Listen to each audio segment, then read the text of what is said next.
Donc, bonsoir, bienvenue à cette rencontre en vidéoconférence, la rencontre du Conseil des maires du mois de juin 2020. Donc, à ce que je vois, tout le monde est présent. Donc, je déclare la séance ouverte. Nous en serions au point 2, l'adoption de l'ordre du jour avec varia ouvert, proposé par M. Doyon, appuyé de M. Gilbert. Ça convient? Oui. Au point 3, l'adoption du procès-verbal du 12 mai 2020. Donc, tout le monde l'avait en main. Il a été proposé par M. Fortier, appuyé de Mme Antil. Oui. Ça vous convient? Nous Oui. en serions Nous en serions au point 4. Donc, au point 4, ce sont des rencontres. Donc, les rencontres ont été reportées au mois de juillet.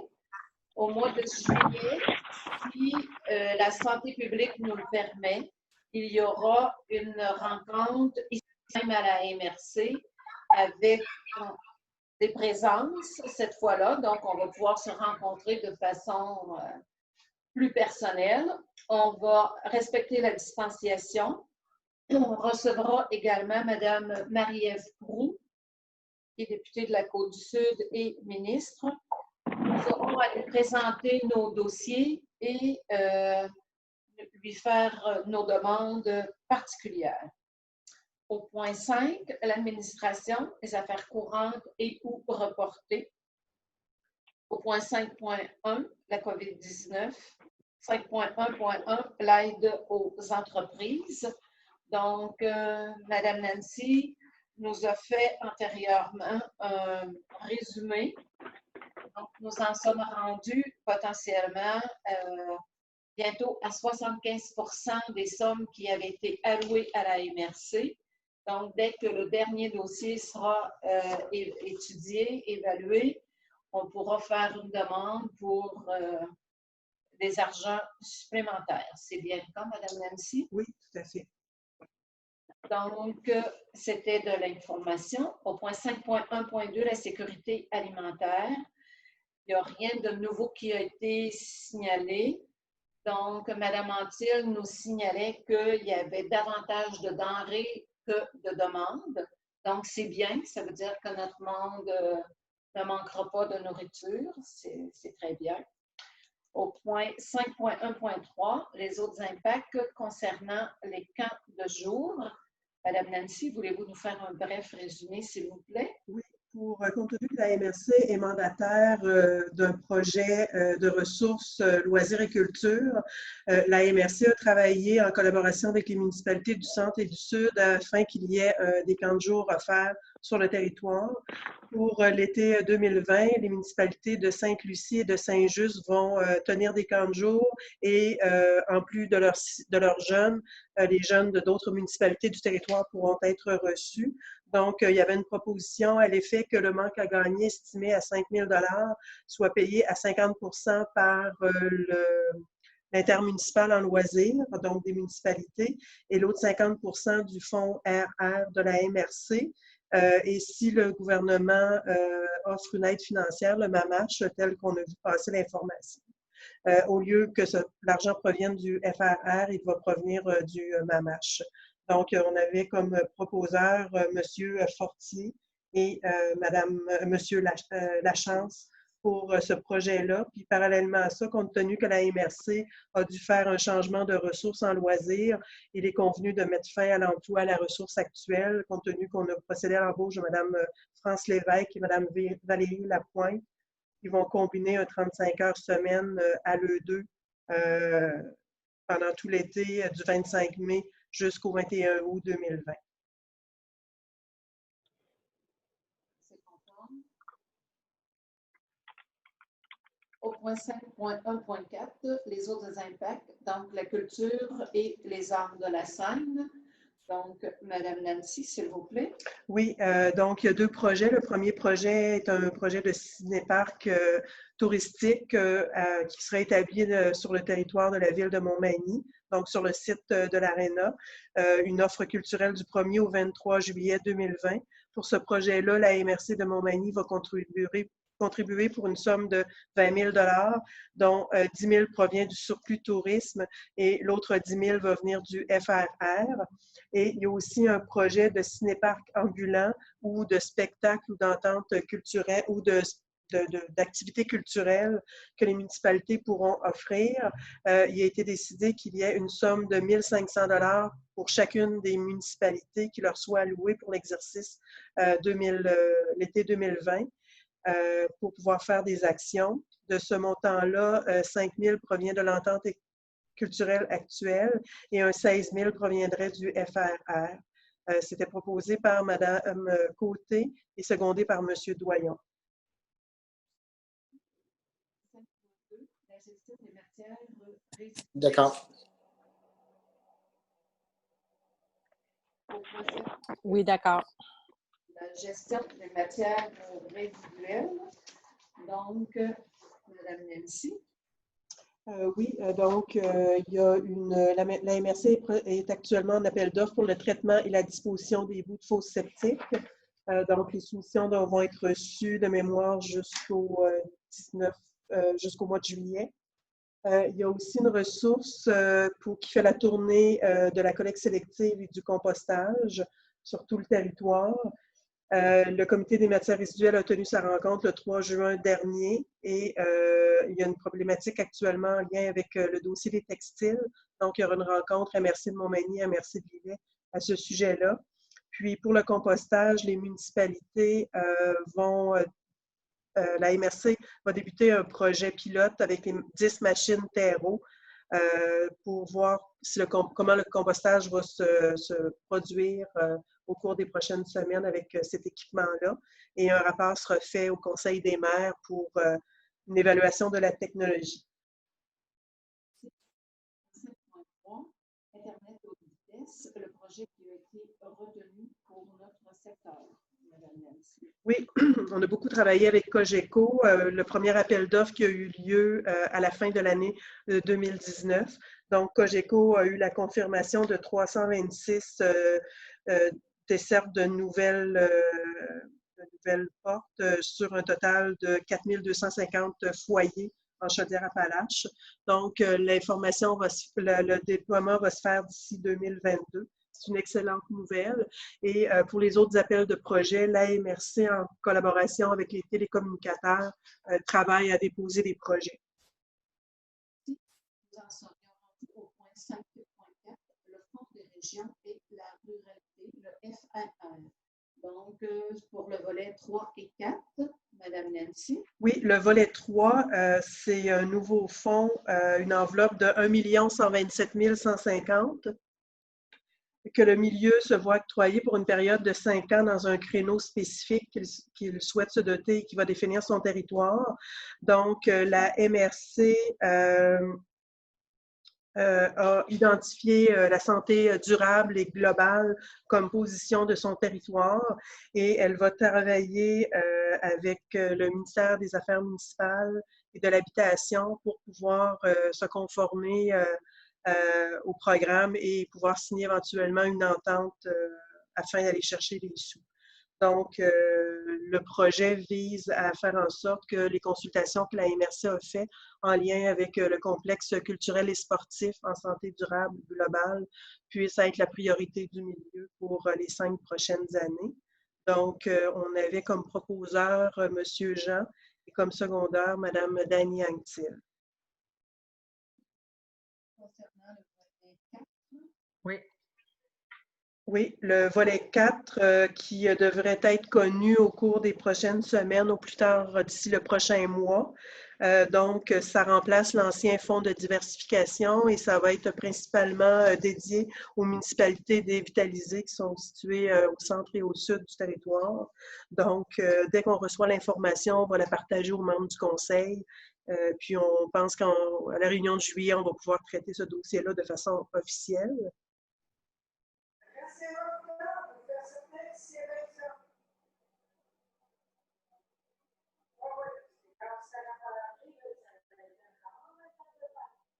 Est-ce que c'est possible de fermer vos micros, s'il vous plaît? 5.4. 5.4.2, donc le volet 2 qui a été bonifié. Oui, il a été bonifié de 25 %. Et puis, ben là, pour commencer nos démarches de ce qu'on appelle le pacte rural, mais c'est le fonds ruralité, région et ruralité volet 2. Donc, pour commencer ça, il faut reviser, faut envoyer au ministère des Affaires municipales notre politique de soutien aux projets structurants pour améliorer les milieux de vie. Donc, c'est un petit peu toute la démarche qu'on suit quand on étudie des projets de pacte rural, la formation du comité de suivi et tout. C'est qu'on a maintenu les mêmes éléments. Simplement, on les a ajustés pour que ça réponde au programme. Puis, il y a une bonification de 25 % pour toutes les municipalités et au niveau régional. Donc, c'est pour une résolution pour la faire parvenir au ministère des Affaires municipales et la mettre sur notre site Internet pour que la population soit au courant du programme. C'est une résolution que ça nous prend. Ça a été proposé par M. Langevin, appuyé de M. Giraud. Oui. Nous en sommes au point 5.5, radiation et provision du FLI. Oui, donc, vous avez reçu la liste pour les créances irrécouvrables pour une somme de 3 389 et 41 sous et la provision dans 4 dossiers pour une somme de 42 648 et 54. Donc, c'est l'état de situation pour le FLI pour l'exercice qui se termine le 31 décembre 2020, proposé par M. Langevin et appuyé de M. Doyon. Claude Doyon appuie. Tout à fait. Nous en sommes au point 5.6, les priorités de Chaudière-Appalaches. Oui, ce dossier-là, le milieu, la région Chaudière-Appalaches a l'obligation d'avoir terminé l'exercice d'ici le 22 juillet prochain.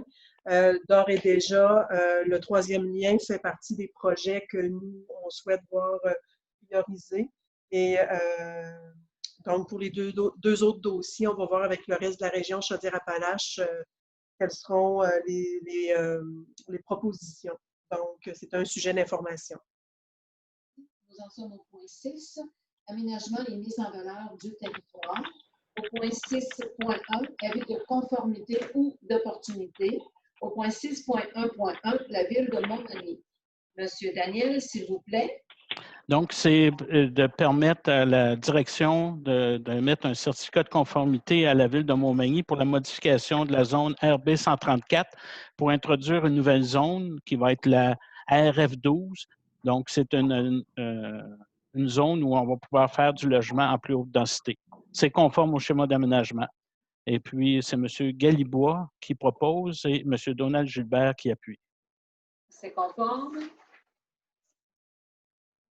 Oui. Donc, au point 6.1.2, la ville de Montmagny, projet toujours, oui, c'est toujours pour les modifications au zonage et pour émettre un certificat de conformité.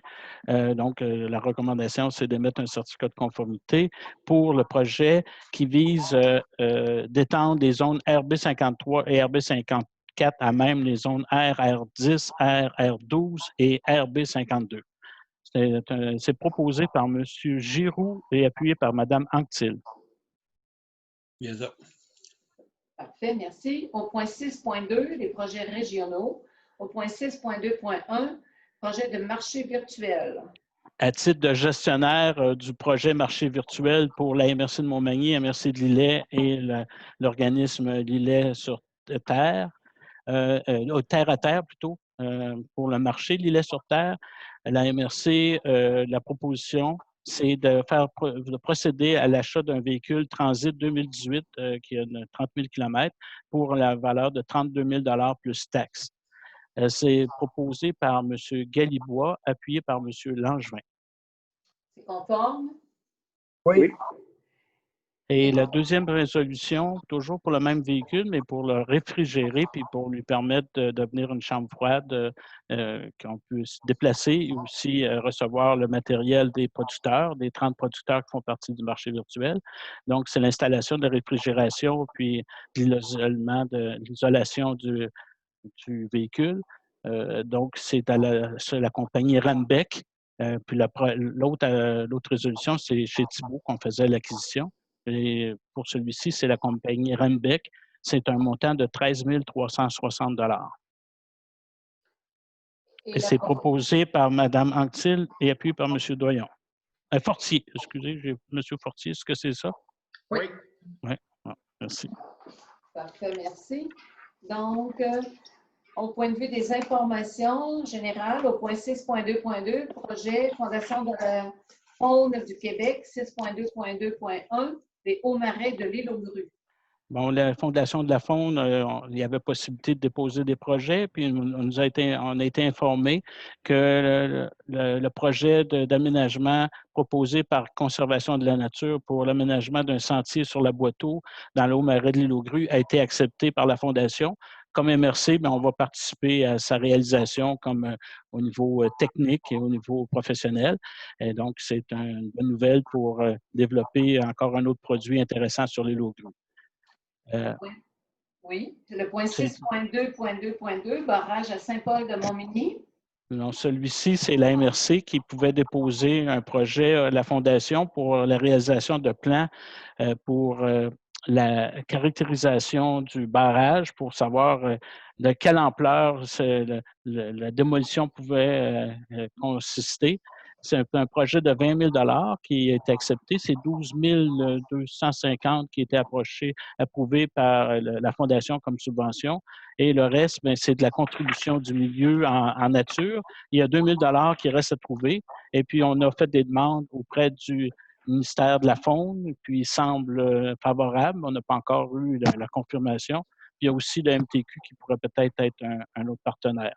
Donc, je pense qu'on va confirmer qu'on va aller de l'avant avec le projet. C'est intéressant. Puis, ça nous occasionne beaucoup de frais, de dépenses et de surveillance et de préoccupations. Si on peut contribuer à la démolition de cet ouvrage, ça serait un bienfait pour tout le monde. Alors, bonne nouvelle, on a été accepté au niveau du projet. C'est de l'information. On avait déjà toutes les résolutions pour ça.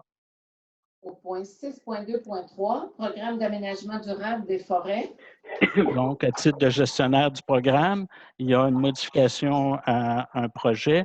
C'est un projet de récupération du bois endommagé par la tornade de 2018. Et le promoteur, c'est l'Agence régionale de mise en valeur des forêts privées de la Chaudière-Appalaches. Le montant d'origine de subvention était de 9 879,46 et c'est 9 000, on ramène le projet à 9 734,97 de subvention. Et cette modification-là est proposée par M. Doyon, appuyée par Mme Côté. C'est conforme? Oui. Claude Doyon propose. Merci. Toujours dans le cadre du programme d'aménagement durable des forêts, c'est l'approbation de la reddition de compte 2019-2020. Pour le faire parvenir au ministère des Forêts.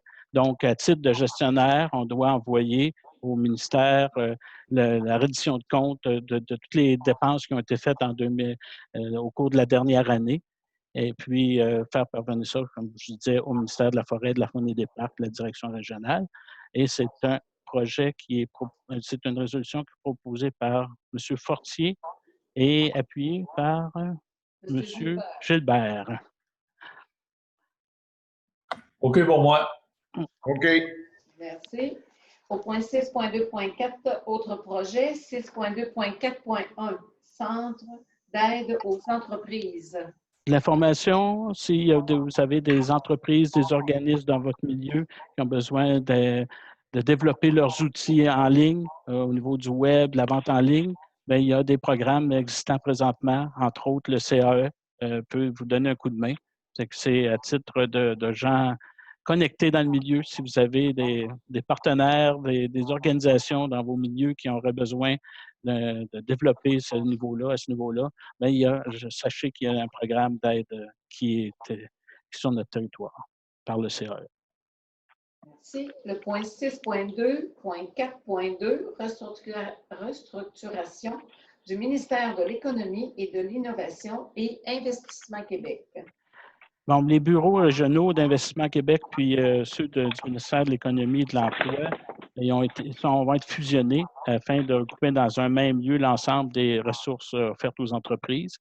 Et puis, bien, je pense qu'il faut, comme MRC, où il y a déjà un bureau du ministère de l'économie et de l'emploi, de l'économie et de l'innovation, et je pense qu'il faut être vigilant.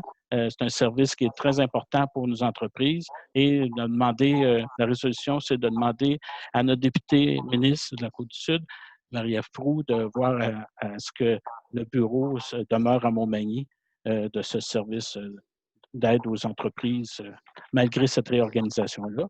Et c'est M. Doyon qui propose, appuyé de M. Langevin. Langevin. D'accord. OK, Claude Doyon. Projet... excusez. Oui, Ok. au point 6.2.4.3, les projets de bornes de recharge en Chaudière-Appalaches. Les bornes de recharge en Chaudière-Appalaches. Alors, on avait déposé un projet proposant 4 municipalités qui étaient pas desservies par des bornes de recharge et à une certaine distance de celles qui existaient. Et puis, on a eu donc, ça a été envoyé au promoteur du projet. Et maintenant, le promoteur du projet nous avait dit qu'il y avait 14 municipalités qui avaient été retenues en fonction de leur population. On avait mis Berthier-sur-Mer comme suivant et puis on était informé que Berthier-sur-Mer sera éligible au programme. Donc, si la municipalité a un endroit à nous proposer, on va le faire parvenir sur son territoire, on va le faire parvenir à l'organisme porteur du projet. Merci. Au point 6.2.4.4, l'OBV du fleuve Saint-Jean.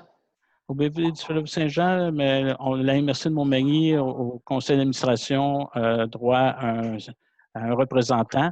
Le territoire qui nous concerne dans ce bassin versant-là, c'est les municipalités de Lac-Fontière, Saint-Just, Saint-Fabien, Sainte-Lucie et une partie de Saint-Paul. Alors, c'est un représentant qui avait été nommé par la MRC, qui était conseiller municipal à Saint-Just. Et puis, là, il y a la municipalité de Saint-Just nous propose un nouveau représentant, toujours un conseiller municipal, M. Yann Bolduc, qui a les compétences et l'intérêt pour siéger en notre nom à cette organisation-là. Alors, c'est la proposition est proposée par... M. Doyon et M. Galibois.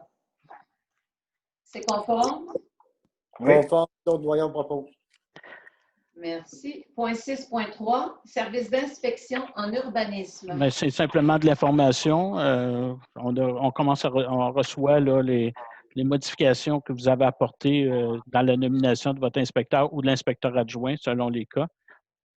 Et puis aussi, on vous informe qu'on va on développe un service de vente de permis en ligne pour les services, pour les permis de construction.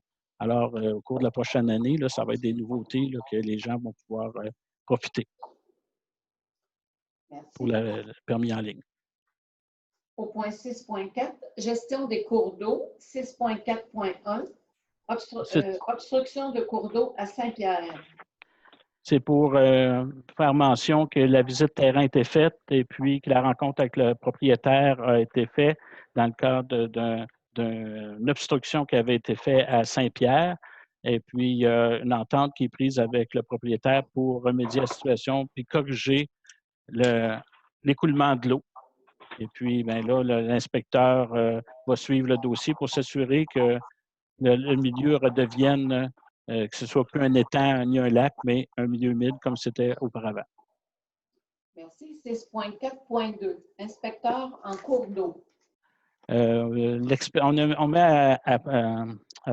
utilise l'expertise de notre personne qui était un inspecteur en environnement, on va dire, pour vraiment développer notre service de gestion des cours d'eau.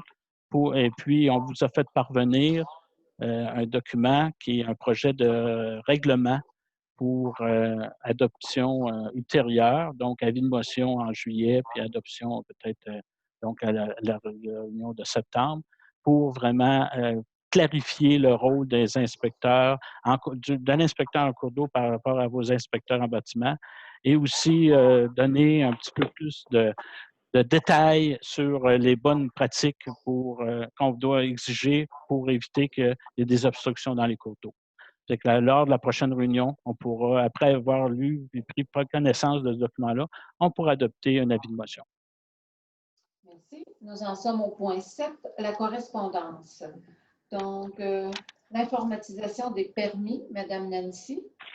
Oui, c'était mentionné par Daniel tout à l'heure. C'est vraiment, ça se fait cette semaine. Puis par la suite, il y a un travail d'élaboration des permis et d'information que les inspecteurs vont faire. Et ça devrait, dès que c'est disponible pour les citoyens, on va faire une annonce publique pour informer les gens de ce nouveau service-là qui va permettre d'être plus... d'optimiser le travail des inspecteurs parce que par la suite, ça évite la saisie. On a juste à importer les données remplies par les citoyens dans le système. Donc, c'était perçu très positivement là, par l'équipe des inspecteurs en bâtiment de la MRC. Merci. Nous en serions rendus au point 8, les finances. Le point 8.1, les comptes de mai 2020. Madame Nancy. Oui, vous avez reçu la liste des comptes à payer et déjà payés. Donc, Oui. s'il n'y a pas de questions, de commentaires, on avait une proposition de M. Giroux et c'était appuyé de M. Gagné. C'est bien ça. Merci. Le point 8.2, état des revenus et dépenses préliminaires au 4 juin 2020. Donc, Madame Nancy. Oui, vous avez reçu l'état des revenus à ce moment-ci. Donc, de mémoire, là, il y a vraiment un surplus estimé à 1,2 million. C'est normal à cette période-ci. Il y a beaucoup d'économies au niveau des frais de déplacement compte tenu de la pandémie. Donc, actuellement, on respecte les prévisions budgétaires. Merci. Au point 8.3, affectation, exercice 2019. Oui, vous avez reçu la liste des affectations pour l'exercice 2019. Donc, on aurait besoin d'une résolution administrative pour le vérificateur pour accepter ces affectations-là. Donc, on avait Mme Dany Anctil qui proposait et M. Gariepi qui secondait. Oui? C'est correct. Oui, merci. Au point 9, la période de questions. Donc, étant donné qu'on est en visioconférence, il n'y a pas de questions du public. Au niveau du VARIA, au point 10, il y avait été question des matières recyclables. Donc, des explications ont été données. Est-ce que ça vous convient? Est-ce que vous avez autres questions? Non, moi, ça me convient. Parfait, merci. Donc, nous en serions rendus au point 11, la levée de l'Assemblée. Il est 20h21. Elle a été proposée par M. Fortier, appuyée de M. Galibois. C'est conforme? Oui, c'est conforme. Oui. Oui. Oui. Donc, merci beaucoup. Bonne fin de soirée.